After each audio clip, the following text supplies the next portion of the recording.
This is Real Life with Deb Waterbury, a real show for real people with real issues. And now, here's your host, Dr. Deb Waterbury.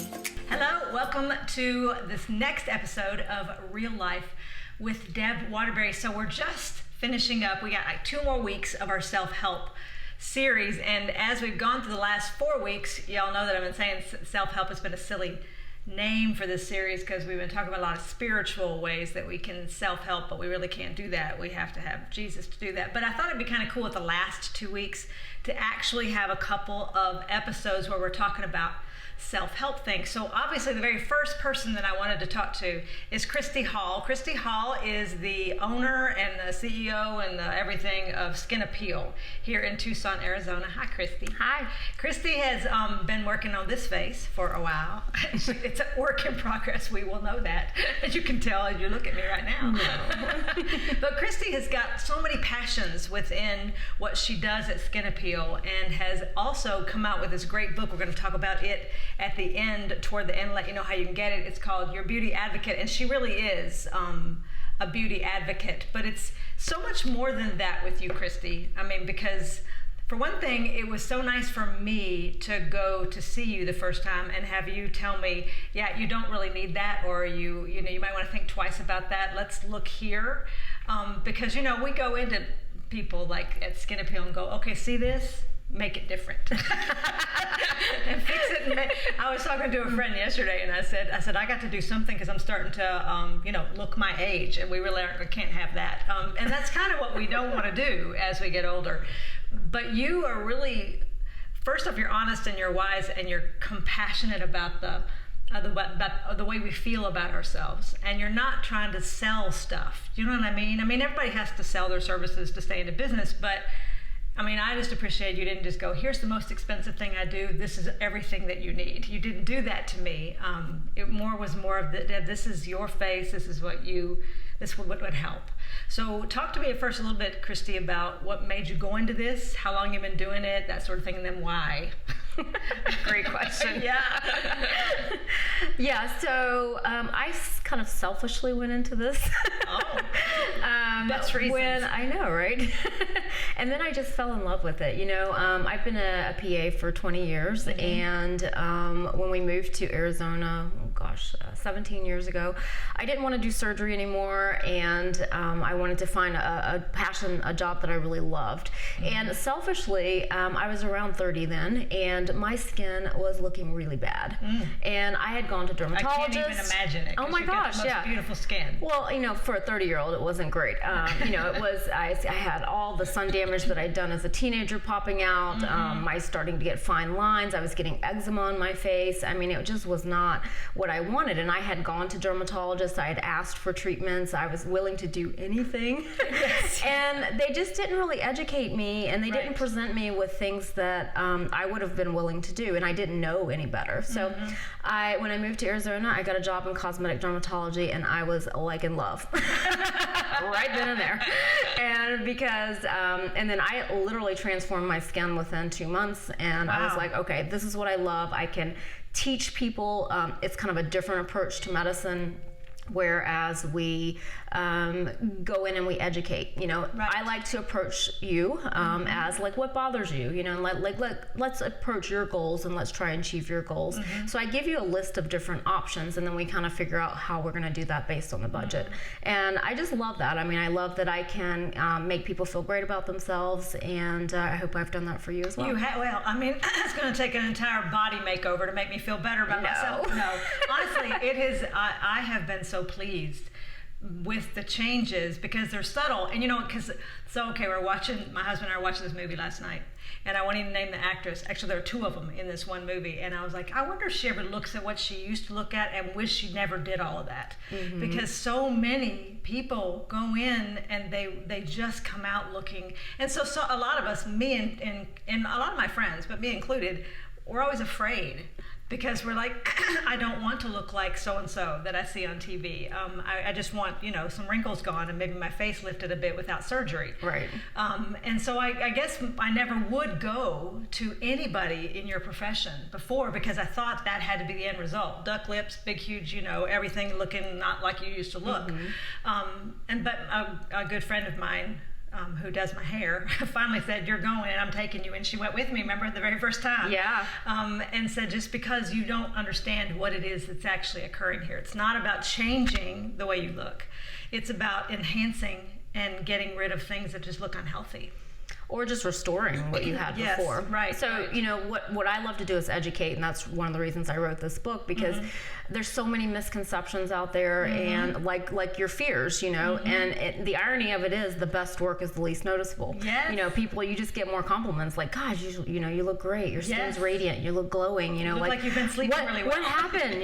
Like no one knows like what's different, and fillers do not pop into their head as being like the first thing, that you've done, and that's what I like to do, is kind of deliver that very natural result. Yes. So to me, it's about education. When you first came in, I talked about what's happening under the skin, and we have to get under the skin to correct that. Right. Don't waste your money on doing treatments that are just skin tightening, because that's not going to create the change when your skull is actually shrinking. Right. I can't Which was shrink stuff I didn't know. Right, and that's what so many people don't know. They waste so much time and money and effort, and they get I think kind of ripped off. They don't get the outcome that they want because they weren't taught what needs to happen, and whether that's intentional on the provider, and sometimes it's not. They just don't. The people like me don't know either, and I love to teach that as well. But you're rated like in the top 1% or something like that in the nation of people who do fillers and this kind of thing. Isn't that right? Yes. And how did you get there? I mean, was it just I know you travel a lot, and I know you go to a lot of seminars and conferences, and I think you speak at some as well. So how did you get to that top?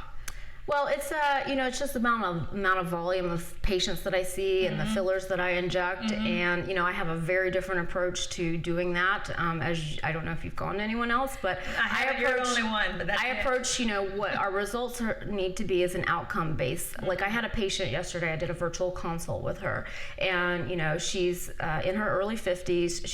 She's very thin, so our fat is our filler. So if we're very thin, we naturally don't have a lot of filler to hold the face up. So she had a lot of laxity around the cheek area, and her comment to me was, I've done filler and it never lasts. So I asked, how many syringes of filler did they put in you?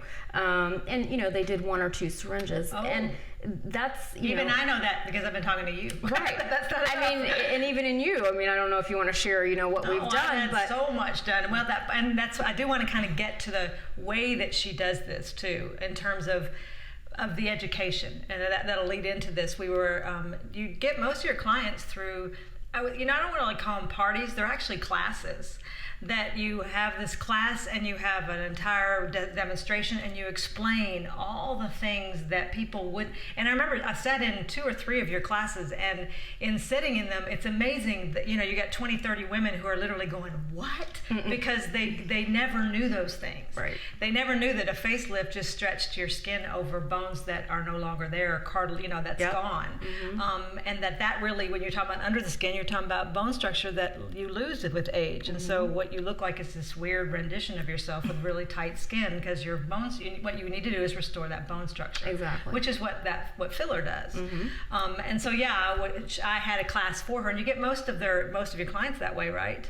That's how I built Skin Appeal that way. Yes, it's very wise, because nobody, I think most people will go to these, and they do. I was one of them who said, I'm just going because so-and-so invited me. I'm trying to help her, But then you go, and hardly anybody who goes doesn't go to you and go, okay, so I'd like to have this, this, and this. Not because you want to be a Hollywood superstar, but because you've been educated of what's actually occurred with your bone structure underneath your skin, and then you can help them within their budget go backwards, or at least restore what you used to have. And did I represent that pretty correctly? Absolutely, yes.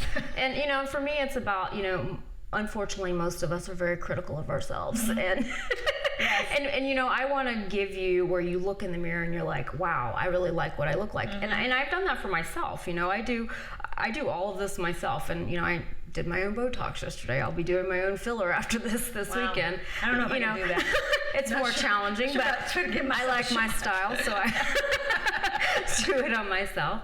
But I want to give people that, like, where they feel refreshed and they look in the mirror and they just like feel happy about what they see. Very good. And not self-critical. I think that really makes you a happier person. I think it builds your confidence. Therefore, we do more great in the world. And it's not nearly as expensive as you think it is. No, it's all about figuring out. We can work with your budget. It may not be where you think it should be in the beginning, but you'll see the value in it once you start doing it. And I think you can do it gradually. Absolutely, and that's how most people do.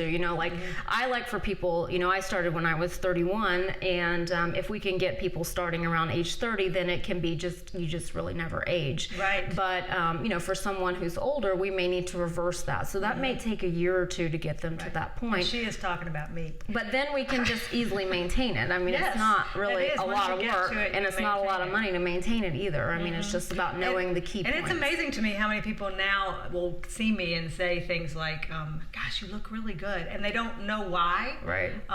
But they know that I just look better or good or something. And I know I've been seeing you now for a couple of years, and it is just gradual stuff. That just a little bit here, a little bit there, except for at my party where it was a lot of bit at a one time.